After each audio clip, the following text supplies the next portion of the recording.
is Ruby Sydney. You haven't had a boyfriend for ages. The pheromones marks you as future prey. No, but after you. There's something out there. Pretty, like you and the Doctor. Hey guys, welcome back to the bucket. Oh, it's not a good day to call it a think tank, is it? So anyway, let's talk about this week's episode, Lucky Day. And what lucky for Ruby was it? Oh, I feel so sorry. Poor Ruby. She's finally back in, and this is her episode. But, to be fair, there is something interesting, I think, to be said about Ruby's story in that. It really is, I think, a bit more interesting than what it was trying to do with the Greater Unit story, but I do like that Unit was in this story. It it felt like a real mistake to put Unit right there with that big old building and then do nothing with it. Like, you've put Unit on the table. You're gonna have to use it now. But anyway, this episode starts off with, well, something a bit more reminiscent of Love and Monsters and of all the things to remind me of why Love and Monsters is beyond me. But anyway, the Doctor and Belinda are trying to find their way back to May 24th, 2025, and they arrive at New Year's 2007. Oh, look at that. I graduated that year. Oh, good times. Good times. But anyway, he meets a young boy named Conrad, and he just sort of sets Conrad on this sort of weird, wild path. Um, in a lot of ways, this could have been what Love and Monsters should have been, which really should have been a slightly more interesting clip show. All right, like you just have all these people together talking about, hey, I saw the doctor here, I saw the doctor there, and they all get together, and it's fun. But they didn't do that. But this one here is about a young man named Conrad who has become obsessed by the fact that he met the doctor and saw the TARDIS one day, and has been scouring for information about it, and has come across someone who has, i.e., Ruby Sunday, and is on his podcast. I'm like, okay, cool, cool. Why Ruby is so okay with speaking about this and going on podcast, like, I can't really say much. I'm like, then why are you here? Like, realistically, um, I know people may not realize that I've been on a podcast before. Um, I've been on two podcasts.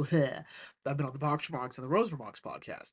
And while I was just sort of invited on to the Box Remarks podcast, at one point we did have a report before and after we started recording. We sort of went over how we felt about things, how we talked about it.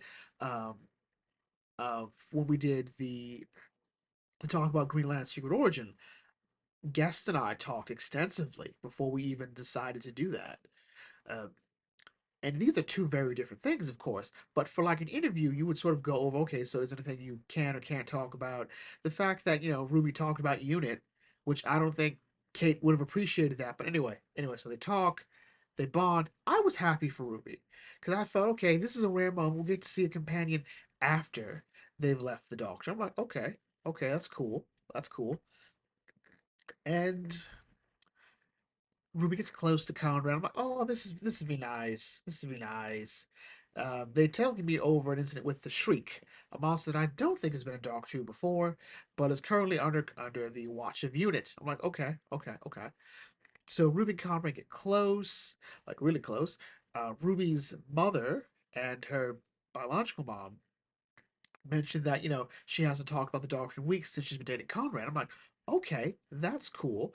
And one moment when she's meeting Conrad's friends, she realizes she's undergoing a bit of PTSD because of everything she's gone through. And I thought, this is something that we don't talk a lot about in Doctor Who. How does one go back to a normal life with the Doctor? This is why currently, every time in Doctor Who, companions don't have happy exits. No one goes, bye, Doctor. Yeah, mundane life will be fine after this. Well, Martha did, but Martha doesn't get anything anymore. She got to marry Mickey.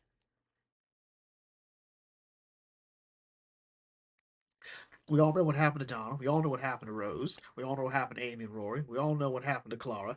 I don't care how that episode ended. She's still dead. That whole Clara and the children, whatever. We're getting off topic. Um, Yaz won't be the same. Ryan and Graham probably. Well, I don't know. Same with Dan. I think had a very related, a very understandable exit. Like, I almost died. This isn't fun anymore. Tegan did the same thing. But usually, Doctor Companion exits aren't really positive for the most part, or at least not New Who. Classic Who had some mostly positive departures, or at least they found something that they felt they could do more help in. But overall, Ruby mentioned like hey, she battled the god of death. She's exploded at one point. She's gone back in time. She's seen planets turn to dust. Like it's a lot. She's in sort of a fight or flight um, mode ever since that happened, and so now she's finally able to sort of relax a bit, and it's a lot. And then it all turns out that Conrad was never interested in her. This was all a ploy because he's part of a group called Think Tank, not affiliated with the Bucket Think Tank. We do things that matter. Please like, comment, share, subscribe. I'm Kenny. Do what you want. But I have noticed that a lot of you are watching and not subscribed. Be a pal. I do it for you, baby. But anyway, so Conrad decides to show his true colors when Unit comes down after being called by Ruby. I'm like, okay, this is cool. This Unit's here. All right, turns out they pretend to be the Shriek, and well, at least this moment. And to be fair, there were two different moments where I thought Conrad's character was going to go a different route. The first time I thought, please don't tell me Conrad is obsessed with trying to prove he's the Doctor. Well, he wouldn't be the first boyfriend of a companion that's really trying to overcompensate or feels overshadowed by the Doctor. I'm like, okay, stupid to not take the answer. I'm like, I can help you. Like, me and the Doctor, you and me, like, you and the Doctor. I'm like, don't, don't. Then it turns out this was all a scam. He's been trying to expose Unit as the corrupt, lying organization that it is. Unit has many a flaw. Lying isn't one of them. Memory wiping, sure, but you can't. Just not lying if their memories are wiped. It's just wrong. So then, with the exposure there, which technically I'm not quite sure how this would work, couldn't they have arrested them anyway? Because this would technically be labeled under a false report. Well, no, then Ruby would have been arrested. So I guess not. I guess not. I feel like we really went an extra mile here, but it seemed like the whole town was involved in that, or the very least, the pub. So okay. Um, then the whole truth is out. Well, the truth is out about Conrad and the explosion of Unit. Hey, Unit's a government organization that does fake alien attacks and sort of get our tax dollars to do what? To do what? And then it turns out that Conrad applied to work at Unit. So here's how I interpret Conrad's time. Conrad saw the police box, has been determined to see, the Doctor or the TARDIS one more time, has been trying to find it, applied for Unit because I guess during his research, because it's implied he has done more research into the TARDIS, or the blue box as he calls it, so which means he probably would have ended up on something involving Unit, and decided, hey, Unit's my best bet to find the Doctor or the blue box, and then he was turned down. Seems to be the best possible route. This goes even further when it turns out that, hey, he did. He did go all the way had a mole in Unit, go all the way in there, and I guess was planning to shoot the place up. But more than likely, like, what was his goal there? Like, so was he really determined to die a martyr to expose Unit? Kate, I think, would have totally been fine had he not called Alistair Gordon Lethbridge Stewart a liar and a fraud. I'd have been like, no, Kate, beat his ass. Beat his ass. All right, granted, I don't think the Brigadier would have cared. Like, he can say what he wants. He can say what he wants. A very ungentlemanly chap. But anyway, um, Kate then decides to release the Shriek. I'm like, okay, Kate, ballsy. And the whole idea is because Conrad decides he wants to live stream this. Like, hey, yeah, I've snuck into this government base. I'm holding a gun. That's right. You're the bad guys here. I'm like, Conrad, they can legitimately shoot you now. Like, you've snuck into basically military property, all right, and you've acquired a gun and are pointing it at people. They can legitimately shoot you, and it'll be pretty much clean. But anyway, Kate decides, like, okay, you wanna f around? Let's find out. So she releases the Shriek. Now, how the Shriek works is when it vomits on you, as the Doctor calls it, it then allows the others to be able to track you. And as Kate points out, it'll only track him because he's been labeled as suitable prey. I'm like, okay. So Kate's letting him squirm for a bit, and it you can argue this is a questionable moment. Even her not boyfriend, boy toy, sex toy, you decide, fans, what that relationship is between Kate and that soldier. Says like that was a bit too far. I'm like, yeah, I can see it because Kate should have been the one to stop that. And then after, I forget her name. I forget her name. The new unit scientific advisor comes in, hands Ruby the taser. Ruby tases the Shriek, and it knocks the Shriek out. And then Conrad, after being shot, is like, "Great special effects." Then it comes up and bites his arm off.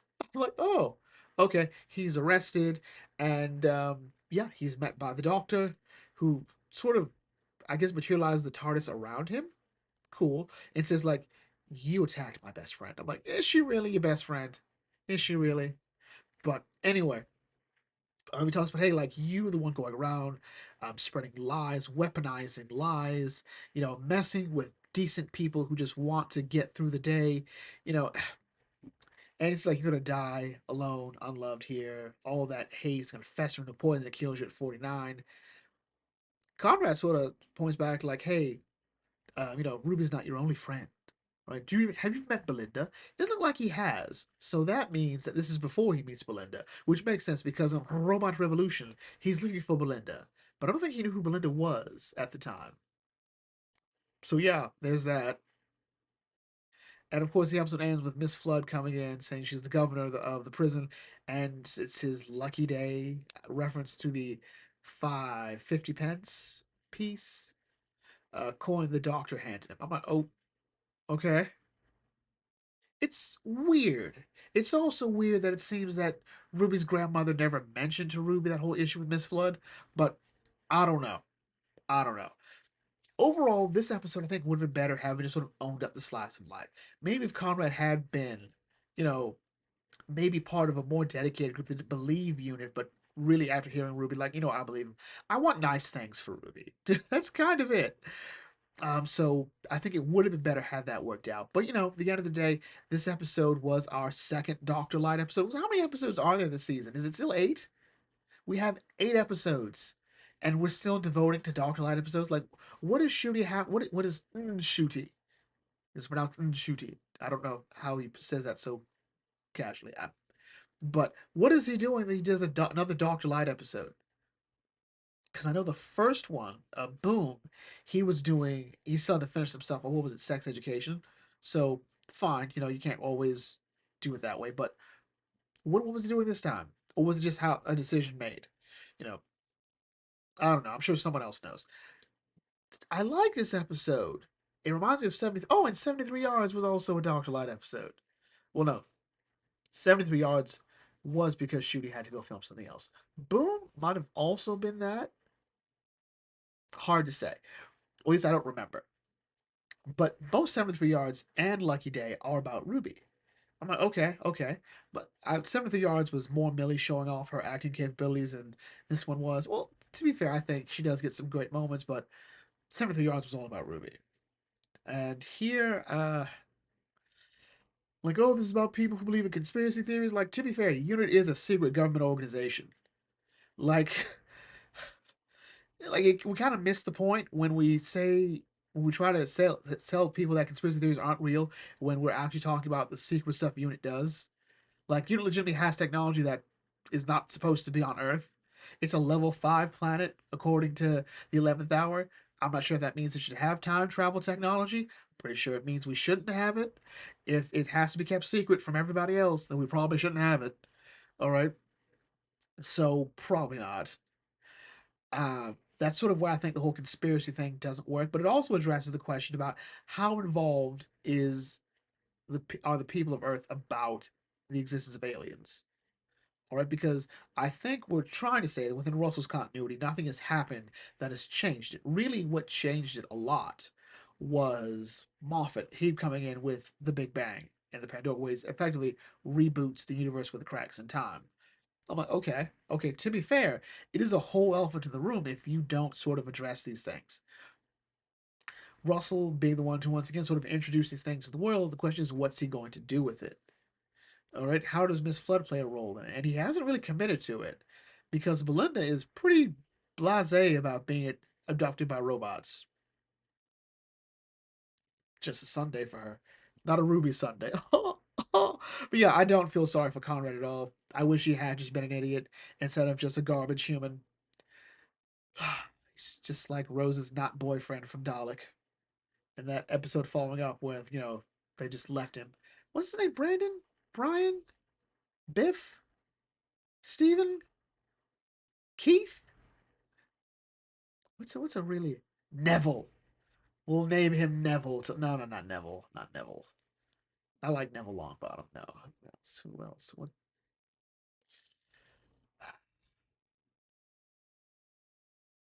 Pickle. We'll call him Pickle. The dude with the eye. Like, he can put the thing in his hand. I'm calling him Pickle until further notice. All right. This isn't a bad episode, but if we're looking for something to further the story, which I think we should be doing with only 8 episodes, I'd really hate to find out it's not 8 episodes. I'm gonna look real stupid. But we don't have the same episodes we would normally have, so I'm kind of thinking we should have more episodes if we're going to devote episodes to a Doctor Light story. I am happy to see Unit. I wish we had moments where we actually look into these characters from Unit, because so far all we have are just people that show up, be a little sassy sometimes, and go about their day. These aren't characters. Kate is doing all the heavy lifting for Unit. We need to go back to Golden Era Unit with the Brigadier, Liz Shaw, Joe Grant, Sarah Jane, Corporal Benton, and a bunch of other. Oh, and Harry. How can I forget my boy Harry? Make Unit great again. Because I swear, if Unit goes away again, I'm going to be so pissed. As well as Gallifrey. Russell, all you have to do is bring Gallifrey back, and I'll forgive just about 99% of this entire era. Just do that. Um, but anyway, that's enough of that. What did you guys think of Lucky Day? Was it your lucky day to watch this? I had to make that joke.